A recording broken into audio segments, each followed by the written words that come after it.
Hi, folks. Welcome to this special edition of Brokenomics, where I will be putting your questions to Dan because we've had 5 episodes of it now, and I think Dan's explained it relatively well. It's clear enough for a simpleton like me to understand. But obviously, it's a complex subject, and you're explaining from the position of an expert who might not necessarily know exactly what it is that the audience needs to know and the missing pieces in Yeah, what you've laid out. possible. I skipped a step or two, so Yeah, well, that's the thing. There are always assumptions, and so we thought what we do is go through just each episode and ask any questions that were left as comments on each one. So I suppose we'll start with Brokenomics number 1, which is your introduction, in which you covered the general scope of this series. And so I suppose we'll start with Ben's question here. Something I've been wondering since you first told me about the petrodollar. If the US have a hold over the market with the petrodollar, how come they're pushing for all this net zero renewable stuff? Surely they'd want everyone to continue with fossil fuels. yeah, that is actually a really good question. And you got to think that there is some sort of misdirection amongst the elites, that the left hand doesn't know what the far left hand is doing. Yeah. Because I think the push for solar and renewables, that's coming a lot more from the WEF, which I associate more with the sort of the old banking families of the old vested power interests of Europe. Whereas the petrodollar, yeah, that's very much focused around the US's interests. And I think they're sort of pulling at each other. And it's probably because there hasn't been an awful lot of joined up thinking. And actually what they've done more recently with the shutting down of the Russian foreign reserves, that sort of takes away the dollar from being a universal currency that everybody can use. So it's sort of pulling against those two things. Now, I heard rumours that people who were financially literate, when Biden first did that and he first took away those Russian reserves, there were people from the Treasury Department and there were people from the Fed sort of going around saying to everybody, we weren't consulted. We weren't involved in this discussion at all. I like the idea that Janet Yellen is financially literate. More so than the average White House staffer, I think. Quite So I think the elite are sort of pulling in different directions. But yeah, that does start to clash. And actually, if anything, you're starting to see elements within sort of the US financial elite starting to push back against a lot of this stuff. Well, from my perspective, it just seems to be obvious ideological capture of the elite class of the Americas, because like one of the problems with the environmental lobby is that it's hard to be able to actually formulate a moral pushback, because we want clean planet with renewable energy. It's like, well, that's an unvarnished good. There's no downside to the idea of a clean planet with renewable energy, and so you can't really say but petrodollar, because they'll just say, well, no, this is killing the planet, and so you need to be able to push back, and the only way you could really do it is through real politic, by saying, well, look, if we do this, we lose our grasp on the entire world. Yeah, and that's not a very moral argument. I think that's very fair, and also I just don't believe them. I don't think that even they believe it, because why is it that these same people, they go and buy houses which, according to the IPCC, are going to be underwater in 12 years? Yeah, they've all got beachfront properties. Exactly, and why are the big banks lending 30 and 40-year mortgages against these properties? Is it because they're prepared to lose money after the first 12 years, or do they not believe it either? It's because they don't believe Al Gore's predictions, clearly. Yeah, that is a massive conflict within. If they were doing joined up thinking, this clearly doesn't work. So that's a good question. Yeah, it's definitely ideological intrusion, in my opinion. Jarrett says, what exactly do dollars represent? If I read correctly, there are approximately 21 trillion of the money supply. Does it represent simply goods over which the US has control, or does it represent the goods and services over a time period, which sounds like GDP? The reason for asking is to determine why currencies have varying exchange rates. So normally, what a dollar is it's based on debt. So it's somebody else's debt. So that figure that he's given there, he's given M3, I would imagine, and that is the sort of total amount of money, just basically money in circulation. But if you were to take the total amount of things that are included in sort of near money and other kinds of money as well, it's probably going to be significantly higher than that. I mean, you're talking up into the hundreds. Now, of that, you're probably looking at less than 10 trillion being genuine money, sort of base money that we started with. So if you think back to the story we took us through from the introduction, the money that we started with, which was then based on gold, that's sort of hard real dollars. And then after that time, basically the dollars that were created after that point were sort of loaned into existence. It seems to me that a way of phrasing it is promissory, as in this isn't connected to any real world thing, but it's connected to a promise that when it is eventually called upon, as in the debt is to be repaid, then the debt will be repaid, and the whole system seems to. And then that money disappears effectively. Yeah, exactly. And the system that's why the system has to expand. It has to keep on expanding all the time. And it seems to rely on just not everyone calling in their debts. Well, or at least creating new debt at a faster rate than the old stuff is being repaid. So presumably creating debts to repay the previous debts. Yes, because that's the weird thing is there isn't enough money to pay off the debt, and there isn't even enough money to pay off the interest on it. So it's turtles all the way down. Exactly. Yeah. Right. That can't last. And at some point that's going to have to come to an end. Yeah. The thing is that it can take a lot longer than you think it's going to take. Well, I mean, if it's an infinite stack of debt, it just goes down. At some point, though, you get into the problem of the debt spiral. And the debt spiral is when the rate of debt is growing faster than the rate of it's a rate curve. of productivity. Right, yeah. Right, and when they cross, basically you just end up what you would end up in the end game of a debt spiral is government spending basically all of their revenues on interest payments. Yeah, because before the money is even created, the value is even created, it's already gone entirely into some previous debt, right? So think about it like this. So this is the case for the US and the UK. Our debt is about 100% of GDP. Right. So it's like a one-for-one relationship. Now, the coupon on that debt, so the interest rate, is at the moment it's like 4%, 4 to 5%. So in order to stop the debt growing faster than the economy, you need the economy to grow at greater than 4 or 5%. But here's the problem: we never do. Right. So at the moment, we're in this situation where the debt is just going to keep getting bigger as a share of the economy, unless they find some radical way to increase the economic growth, or they push those interest rates back down to zero again. And so at some point, the debt will effectively just be the entire economy.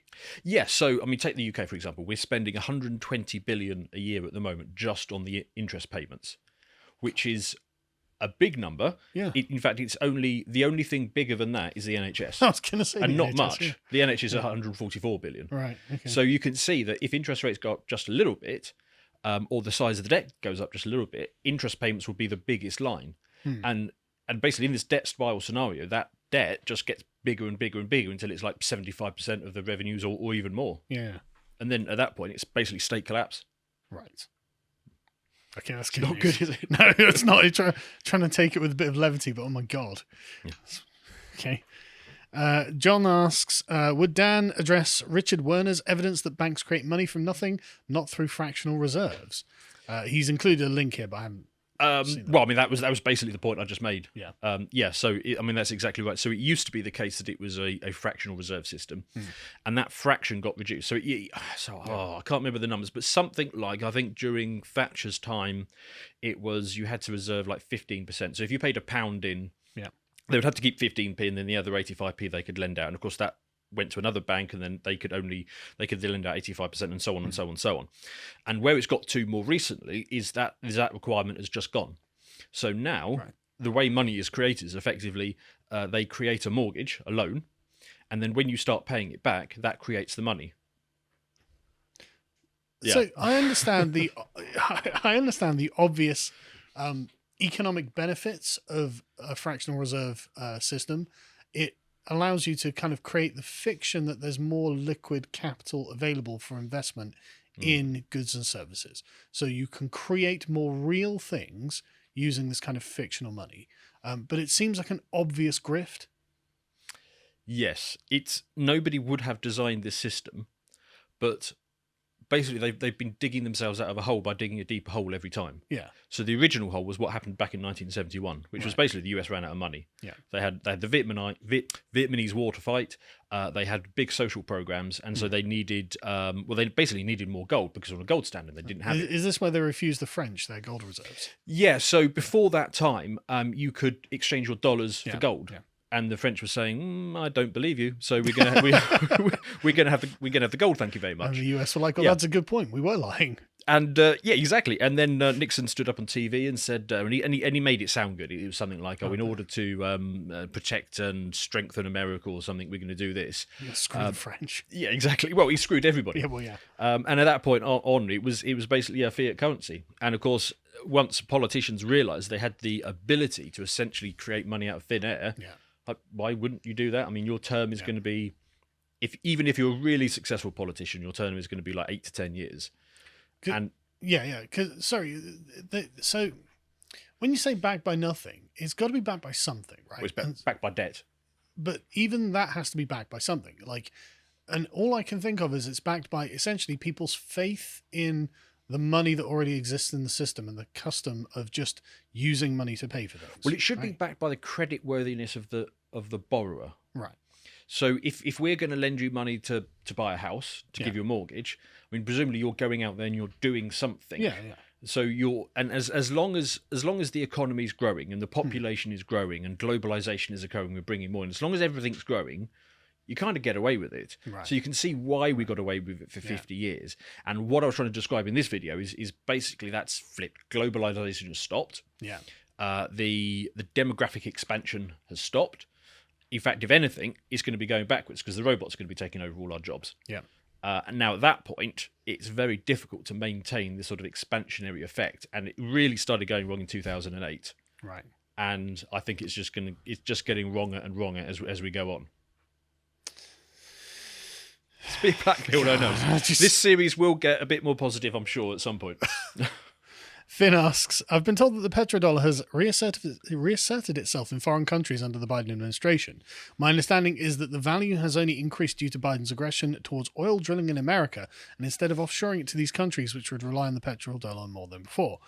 Surely money printing will still cause the dollar to be devalued, meaning these countries would find it less reliable or valuable and look to alternatives. Would these effects be balanced out, or would one win out, making this reassertion of the petrodollar short-lived? So I think what he's referring to is the dollar has been reasonably strong lately, despite all of this going on. And that's due to a weird effect that everybody has dollar-denominated debt. Now, what's been happening is as the US has been tightening by raising interest rates, it's caused a shortage of dollars around the world, where people basically need these dollars in order to pay off their debts. So even though it is sort of triggered by a weakness, the end result is that because the dollar's used as an international exchange, the dollar actually goes up. I'm trying to think of a way that's nice to describe what I'm thinking. What are you thinking? It's kind of like the master pulling hard on all of the chains. Pretty much. And everyone has to move in that direction, whether they like it or not. But that does create a problem for the dollar, because the dollar will probably die from its strength rather than its weakness. Oh, yeah. Because the dollar is so strong, and it whenever there's a shortage of it, it causes the dollar to go up, as we have seen. I mean, that was a lot of the problem with what was happening with Liz Truss, is that she happened to do what she did at a moment when the dollar was getting really strong, and money was flowing out of other currencies, even sterling, into the dollar. So as the dollar gets stronger, it creates a problem for all of these other countries. So they are going to be looking for an alternative. Now, there used to be a near competitor, which was the euro, but the US over the last year or so has cleverly convinced the Europeans to basically blow themselves up, to deindustrialize themselves, to basically render themselves dependent on US energy. Now, I don't know that was the intention, but that was what happened. So you can view what's been happening over the last year as a very clever play to take out your nearest currency rival, the euro. That's really interesting, because I can't help but feel this somehow dovetails with the European over-reliance on Russian energy, right? Yeah. It has achieved multiple results for the US. Right. Russia is obviously a geopolitical rival. Yeah. So it's weakened them. The euro was a currency rival. It's weakened them. The only problem they've got is the longer term might be even worse for them, because it's created this dollar strength. So now all of these other countries can be thinking, okay, can I find an alternative to the dollar? But isn't this why Gaddafi ended up getting knocked off? Yes, but it's harder to knock off China. Fair. Yeah. Fair. There's something about this, though, that makes me think essentially this is an incredibly high stakes game, and it's like asking it's essentially the US has to be confident in its ability to win wars here, right? The US definitely does not lack for confidence. Well, you say that, but look at Afghanistan. Like, oh yeah, I mean, the I'm leadership not of the saying it US always wins. I'm just saying it's always confident. No. I don't know. I don't know if they are always that confident, actually. And I suspect that a lot of the fact that the Russia-Ukraine war's been going on for a year now is actually kind of an tacit implication that actually maybe the confidence isn't there, and the fact that it's actually quite a narrow band of the world that's actually boycotting Russia. That actually makes me think, is it as strong as they feel it is? There was a really interesting report that the World Economic Forum put out recently. I did it on the podcast where I talked about the future that they see, which is a future dependent on commodities, energies and commodities, and it showed you a sort of chart of where these commodities and energies come from. Now, Russia was all over the energy bit. Yeah. So you think, okay, if this is where the global elites feel our future has to be, you want to control Russia. Right. And the second part was the commodities, all the rare earth metals, all the stuff you need to do the energy transition. Yeah. China was all over that bit. So if you control those two, that's effectively controlling the future as far as at least the West sees it. Now, I think perhaps what the US was hoping for is to get a Slavic version of Justin Trudeau in Russia. Well, and control it that way. You could compare Zelensky to Trudeau, actually. Yeah, so if you can get a version of that in Russia and you can control those energy resources, is brilliant. But potentially what they've done is backfired, and they've pushed. Oh, sorry, in Russia. Sorry, yeah, no, yeah. You've pushed Russia and China together. Yeah. Now if they form a sort of Eurasian bloc, and they've got effectively everything they need at that point, because Russia has the energy, China has the capital, and the tech and the know-how. The only thing both of those two lack is the sort of the youthful demographic coming up. As I understood it, that there is a kind of problem with sort of expert skills in China. I think Europe and America are the place where the really high-tech stuff is made. Am I correct there? Yeah, but they can buy it in. So right, okay. Was it RAF pilots? It was, yeah, for 250k a year going over to China. It's like, wow. Yes. So the RAFs kind of say, we're not interested in cis white men anymore. Yeah. And they go, the Chinese well, we are. Yeah. 250 grand a year from China then. And expect to see more of that. And in fact, there has been, and you can see this is getting into a trade war, because recently I think Biden did something. I can't remember the details. I didn't know we were going to talk about it, otherwise I would have brought it up. But it's something like China gave people working in certain high-tech fields in China the option of either come home or lose your citizenship or something like that. He really pushed back on bringing the semiconductor industry or high-tech chips or something like that back to the US, and he was really aggressive trying to get these people back. So you can see we're going to get into this sort of bifurcation of the world, effectively, where you've got these two blocks emerging, and both sides are going to be sort of playing against each other quite tough. I'm put in mind of the Chinese spy games that they've been playing in America, stealing technology from American universities and saying that this keeps happening. It's not well reported on, though, for some reason, but you'd think numerous Chinese spies stealing American intellectual, not secrets, but I don't even know how spy about it they are. I don't know if it's spying, but that's what it feels like. I went back to my old university campus a little while ago because I was in the area and I thought, I'll just have a look around. And the buildings are the same as I remember from 20 odd years ago. The thing that struck me is that there were now Chinese people absolutely everywhere. Yeah. And apparently this is common. Lots of universities can be 50% or more Chinese students. So they don't necessarily even need to spy that hard. They just send loads of people over here, get the skills, and then come back again. Well, one of the things they've been just sending a lot of research back to China. It's like, shouldn't the Chinese be paying for this? I'm okay, fine, sell research to China, but like that should cost them money. So anyway, let's move on.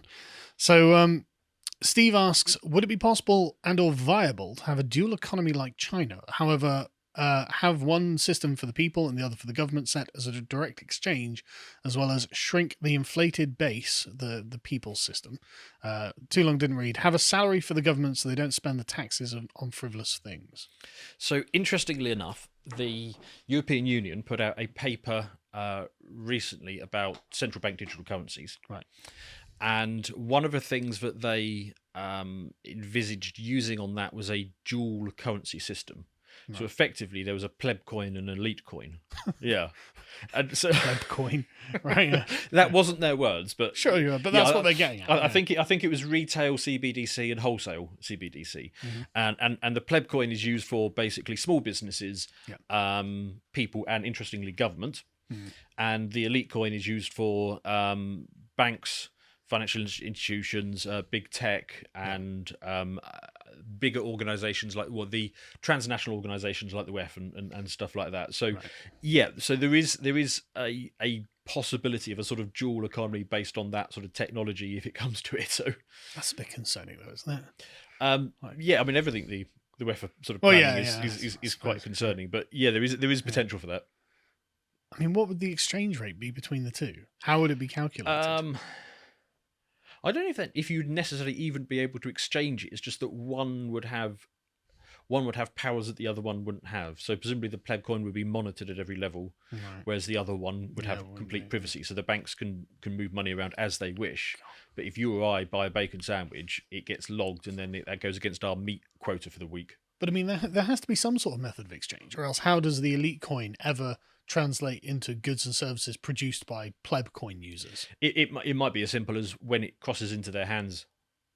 Right. So if you get given some elite coin, it gets turned into a pleb coin the moment it touches your. But there has to be an exchange rate there, though, right? Well, it'd just be 1 for 1.